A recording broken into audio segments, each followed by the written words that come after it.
مزید ویڈیوز کے لیے ہمارے چینل ہاؤس آف اسلام کو سبسکرائب کرنا نہ بھولیے۔ شکریہ۔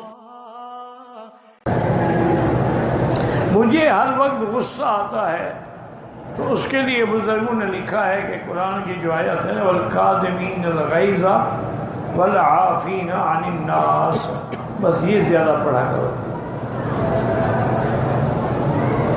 اور جو بلڈ پریشر کے مریض ہیں نا وہ بھی پڑھتے ہیں، بلڈ پریشر بھی ٹھیک ہو جاتا ہے۔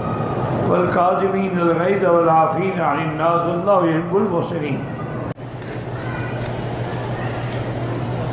میں بہت زیادہ غصے والا ہوں، بلڈ پریشر کا علاج کرواؤ، کسی ڈاکٹر کے پاس جا کے دوائی لو، بلڈ پریشر جب نارمل ہوگا تو غصہ جاتا رہے گا۔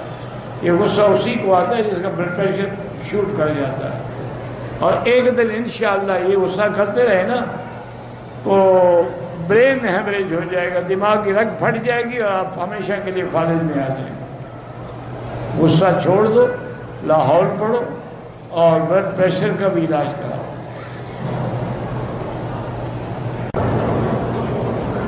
بیوی کو غصہ بہت زیادہ آتا ہے، وظیفہ بتائیں اس کو ہر مہینے 1000 ریال دیا کرو ہدیہ۔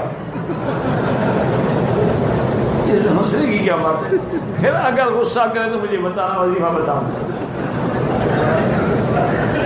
تم آج ہی تجربہ کر لو نا، آج ہی جاتے ہوئے 1000 ریال دے دو، پھر تم نے جو شاوکم اپنے لیے کرنی ہے وہ خود کرو۔ دیکھو پھر ہنس کے بات کرتی ہے کہ نہیں۔ مزید ویڈیوز کے لیے ہمارے چینل ہاؤس آف اسلام کو سبسکرائب کرنا نہ بھولیے۔ شکریہ۔